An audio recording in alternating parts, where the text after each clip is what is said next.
नमस्कार दोस्तों, मैं हूं कपिल शर्मा। स्वागत है हमारे चैनल कपिल इनफील्ड के ऊपर। दोस्तों आज आपके सामने एक और बाइक आई है रॉयल एनफील्ड की क्लासिक 650, जिसके मैं बताऊंगा आपको प्रोज एंड कॉन, साथ साथ में बताऊंगा आपको मैं। क्योंकि देखो भाई, अगर आप कोई भी चीज़ लेते हैं तो आपको उसके बेनिफिट्स मिलेंगे और साथ साथ में आपको कुछ डिसएडवांटेज भी आपको साथ साथ देखने को मिल सकती हैं। शुरुआत करूंगा आगे के टायर से। तो भाई देखो, आप 4 लाख रुपए की बाइक ले रहे हैं दिल्ली में, तो उसका ऑन रोड प्राइस है 386 की दिल्ली में लगभग पड़ रही है। और अलग अलग सिटी में इसका प्राइस वेरी करता है, क्योंकि अलग अलग सिटी का रोड टैक्स अलग अलग है। आपको इसमें ट्यूब टायर मिलते हैं और ट्यूबलेस टायर आपको नहीं मिलते। साथ में आपको स्पोक्स मिलते हैं, इसमें आपको अलॉय व्हील नहीं मिलते। 250 किलो की बाइक है, पंचर हो जाती है 1%, तो जो बंदा घसीटेगा ना इसको, भाई उसकी जान निकल जाएगी। और सबसे बड़ी जो चीज़ है कि भाई ये मेरे अकॉर्डिंग जो ये टायर्स है ना, फ्रंट का एंड रियर का, ये किसी भी लोकल मैकेनिक से खुलकर बाद में असेंबल नहीं होगा। उसको मैकेनिक खोल देगा पर फिट नहीं कर पाएगा। तो कहीं ना कहीं रॉयल एनफील्ड को ना इसके अंदर आपको ट्यूबलेस टायर और अलॉय व्हील देने चाहिए थे, ताकि भाई अगर बाई चांस बाइक आपकी पंचर हो जाए तो आप इसको कुछ किलोमीटर चलाकर लेके चले जाएं। क्योंकि भाई 250 किलो की जो मशीन है ना, इसको आप धक्का मारेंगे। टायर के बाद अगर मैं आगे आऊँ तो शॉकर जो बेसिक क्लासिक में आते हैं वो अपने बेसिक है। हेडलैम्प पे आता हूँ तो हेडलैम्प आपको एलईडी में मिलने वाला है। हेडलैम्प की जो डीआरएल्स है वो आपको एलईडी मिलने वाले हैं। पर देखो 4 लाख के बाद में आपको यहाँ इंडिकेटर्स ना, ये अभी भी आपको हेलोजन मिल रहे हैं, एलईडी इंडिकेटर्स आपको नहीं मिल रहे। तो भाई ये भी एक देखो बहुत बड़ा ड्रॉबैक है कि इतनी महंगी आप बाइक ले रहे हैं, आपको जो इंडिकेटर्स है वो आपको हेलोजन मिल रहे हैं, एलईडी नहीं मिल रहे हैं। तो जो मीटर कंसोल है भाई, वो क्लासिक का जो बेसिक है वही आ रहा है, जिसमें आपको टर्न बाय टर्न नेविगेशन आ गया, गियर इंडिकेशन आ गया, फ्यूल इंडिकेशन आ गया। पर साथ में आपको यार अगर इसमें डिजिटल मीटर आ जाता, जो अभी बाकी रॉयल एनफील्ड में आ रहे, जैसे अभी गरिल्ला और हिमालयन में जो आ चुका है डिजिटल मीटर, अगर वो इसमें आता तो एक और बेनिफिट नेक्स्ट लेवल की इसके अंदर चेंजेस आ चुके होते, तो शायद रॉयल एनफील्ड को इसमें वो भी देना चाहिए था मेरे अकॉर्डिंग। बाकी अगर आप लोग कहते हैं भाई क्लासिक का जो देसी लुक है, तो देसी लुक को मेंटेन करने के लिए भी शायद रॉयल एनफील्ड ने पुराना मीटर जो क्लासिक में आ रहा है वही दिया हुआ है। जो हैंडल बार है, हैंडल बार का काफ़ी अच्छा खासा ब्रॉड है। आपको पूरा हैंडल जो है क्रोम में मिलने वाला है। साथ में जो आपके जितने भी स्विचेस हैं, स्विचेस का जो आपका कवर है वो भी आपको क्रोम फिनिश के साथ मिलने वाला है। भाई जो देख के ना बाइक का एक नेक्स्ट लेवल का ना आपको लुक प्रोवाइड करता है। क्योंकि जब हैंडल ब्रॉड हो गए तो बाइक को चलाएंगे तो आपका कंफर्ट है ना, सीटिंग पोजीशन है, वो बहुत ही नेक्स्ट लेवल की आपकी इंक्रीज हो जाती है। भाई जो इसका टैंक है, नॉर्मल क्लासिक में 3.5 लीटर का टैंक आता है। इसके अंदर जो फ्यूल टैंक है वो 14.8 लीटर का फ्यूल टैंक है। फ्यूल टैंक के साथ साथ आपको इसके अंदर 4 लीटर का फ्यूल आपको इसके अंदर रखना ही पड़ेगा, मैंडेटरी है रिजर्व के लिए। क्योंकि इसके अंदर जो फ्यूल इंजेक्शन मोटर लगी हुई है, वो मोटर के खराब होने के चांसेस उतने ही बढ़ जाएंगे अगर आप इसमें फ्यूल कम रखेंगे तो फ्यूल आपको इसमें 4 लीटर मिनिमम आपको रखना पड़ेगा। तो आप बताओ उसके ये प्रोज है या कौन है। अब बात करते हैं सीटिंग पोजीशन की। तो भाई मेरी जो हाइट है ना 5 फुट 9.5 इंच है। अब मैं इस बाइक पे बैठ जाता हूँ ना, तो बैठने के बाद देखो मैं खुद अपने टोस पर हूँ। और अगर बाकी क्लासिक में जाता हूँ ना तो मेरे फुल फ्लैट फुट आता है, पर फ्लैट फुट मेरा नहीं आ रहा, मैं टोस से खड़ा हो पा रहा हूँ। तो जो छोटी राइड के बंदे जितने भी हैं ना, उनके लिए चलाने में इस बाइक को कहने की प्रॉब्लम होने वाली है। क्योंकि जो साइड का कवर है ना, ये देखो काफ़ी बाहर निकला हुआ है। तो आपको जो पैर है ना, ये खुलकर आप बैठेंगे, तो जब आप खोलकर अपने पैर बैठेंगे तो आपके पैर पंजे पे आ जाएंगे। तो आपकी जो सीटिंग की पोजीशन है वो काफ़ी हाइट पे हो गई है। तो जो छोटी हाइट के बंदे ना, उनके लिए डेफिनेटली बाइक चलाने के लिए शायद नहीं बनी है ना, उनको चलाने में काफ़ी प्रॉब्लम होगी। थोड़ा आगे चलेंगे तो वो ऐसे से डगमगाएंगे हर जगह पर। ओवरऑल बाइक का हीटिंग का इशू थोड़ा सा है, क्योंकि भाई पावरफुल बाइक है।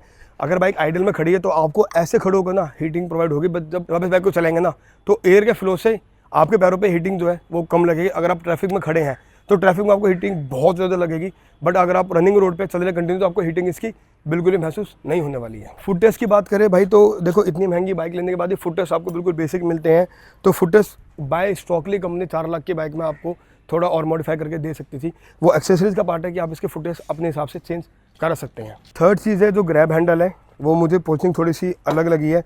जो पहले की क्लासिक में वो सीट के पास में आता है, और जो ग्रैब हैंडल है ये सीट के नीचे आता है। तो ये थोड़ी सी पोजिशनिंग पीछे हो गई है, क्योंकि जब इसको डबल स्टैंड पर लगाएंगे ना तो कहीं ना कहीं थोड़ी सी आपको 19-20 की प्रॉब्लम क्रिएट करेगा। अब बात आती है इसके सस्पेंशन पे। पीछे के जो शॉकर्स हैं, शोभा के शॉकर हैं, और जो शॉकर है सस्पेंशन पीछे थोड़ा सा स्टिफ मुझे लगा है।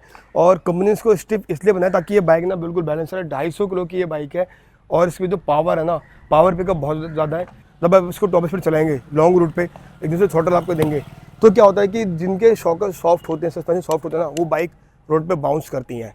इस बाइक में आपको 1% भी बाउंस का इशू कहीं भी नहीं मिलेगा। मैंने इस बाइक को अभी तक टॉप स्पीड 170 तक भगा चुका हूँ, तो मेरे को कहीं भी किसी भी तरीके से इसमें बाउंस का इशू नहीं मिला है। बिल्कुल परफेक्ट रोड पे चिपक कर ये बाइक चलती है, तो आपको एक राइडिंग का अच्छा फीलिंग आने वाला है। 100 की स्पीड पर 6 गियर आपने लगाया हुआ है, और आपकी स्पीड लॉक है, आरपीएम ब्लॉक है, आपका स्पीड लॉक है, और आप बार बार गियर ब्लाउन नहीं करें तो आपको माइलेज बहुत अच्छी 27 से 28 तक बाइक आपको माइलेज ये देगी ही देगी। पर अगर आप लोकल चलते हैं सिटी के अंदर, जैसे दिल्ली सिटी है, तो यहाँ पे क्या है, आपको फर्स्ट और सेकंड गियर का ज़्यादा यूज़ होगा। आप इसके ऊपर गियर नहीं लगा सकते, ना लगा पाओगे, क्योंकि रोड बहुत छोटे पड़ जाते हैं। और ऐसे में थोड़ी सी माइलेज कम आ जाएगी, जो है ये 25 से 22 के बीच में, क्योंकि दिल्ली के अंदर ना बहुत ट्रैफिक है, बहुत ज़्यादा ट्रैफिक है। तो ट्रैफिक या सिटी में अगर आप चलाते हैं तो आपको 22 से 25 तक माइलेज आ जाएगी आराम से, 20 से भी 25 तक आ जाएगी। पर अगर आप हाईवे को क्रूज़ करते हैं तो हाईवे पे आपकी माइलेज 27 से 28 तक आपको माइलेज ये बाइक देने वाली है। अब बाइक में क्या है कि आपको आगे और पीछे के जो रिम है ना, इसके बीच में आपको क्रोम मिलने वाला है। जितना देखने में खूबसूरत लग रहा है ना, उतना इसको सफाई करने में भी आपको प्रॉब्लम होगी, क्योंकि जब अंदर हाथ डाल के इसकी सफाई करेंगे तो हाथ आपका अंदर नहीं जाएगा इजीली, जिसके लिए आपको बहुत ज़्यादा मेहनत करनी पड़ेगी। अब बात करेंगे इसकी सीट की, तो भाई जो आगे की सीट है ना, देखो कुशनिंग ना सीट के अंदर बहुत अच्छी है, लाजवाब है, तो आपको कुशनिंग में प्रॉब्लम नहीं होगी लॉन्ग रूट पे। बट जो आपका प्लेनर राइडर है ना, इसके लिए सीट में आपको बहुत प्रॉब्लम होगी, क्योंकि देखो सीट की जो चौड़ाई है ना वो कम हो गई है, तो बैठने के बाद ना आपके बम्स और बटक्स बहुत दर्द करने वाले हैं। प्लेनर राइडर के लिए, फ्रंट में राइडर के लिए आप इसको अगर 500 किलोमीटर पर चलेंगे ना तो आपको प्रॉब्लम नहीं होगी। और मैं सुबह एक लॉन्ग रूट पर भी होकर आया था, तो मुझे प्रॉब्लम नहीं हुई पीछे बैठने में। कंफर्ट जो मेरा है, राइडर का कंफर्ट काफ़ी अच्छा है। बट जो प्लेनर राइडर है ना, उसके लिए कंफर्ट थोड़ा सा कम है। अगर आप ये बाइक लेते हैं तो साथ में आपको ना बैक रेस्ट लगाना सब बहुत ज़रूरी है, क्योंकि बैक रेस्ट के बिना जब भी आप इस बाइक को ना थ्रॉटल देंगे, पिकअप लेंगे या एकदम से उठाएंगे इस बाइक को ना, तो जो पीछे का राइडर है उसके चांसेस गिरने के ज़्यादा रहेंगे। तो उसके लिए सपोर्ट के लिए ना आपको बैक रेस्ट लगाना सब बहुत ज़रूरी, ताकि वो सीट से पीछे उड़ के ना निकल जाए। क्योंकि मेरे साथ ऐसा हो चुका था, पीछे राइडर बैठा था, प्लेन राइडर था मेरा, जब मैं इसका थ्रॉटल दिया बाइक का तो पीछे से वो उड़ने की पोजीशन पे आ गया, जब उसने मुझे टाइट से पकड़ा तो वो थोड़ा सा सीट पे स्टेबल हुआ।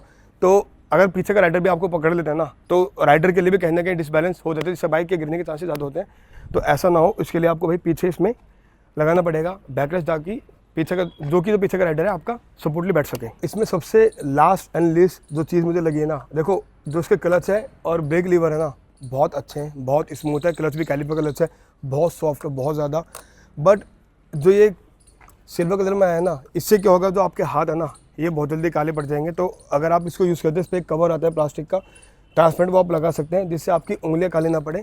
बाकी भाई मुझे ओवरऑल बाइक में जो कमियां लगी वो मैंने आपको बता दी, और जो मुझे खासियत लगी बता दी। खासियत इसमें सबसे बड़ी क्या है कि भाई आपको पावर की कहीं भी कमी महसूस नहीं होने वाली। पावर इस बाइक में बहुत ज़्यादा है। First gear, second gear, third gear, fourth gear तक भी अगर आप बाइक को चलाकर थ्रॉटल देते हैं तो बाइक आराम से आपकी पिकअप ले लेती है।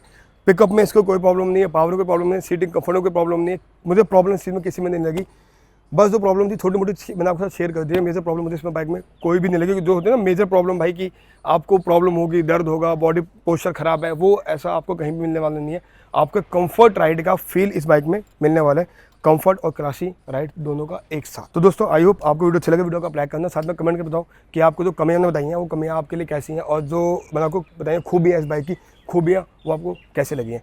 तो दोस्तों चलते हैं, वीडियो को एंड करते हैं। आपसे मिलूंगा दोस्तों अगली अमेजिंग वीडियो, तब तक के लिए बाय बाय।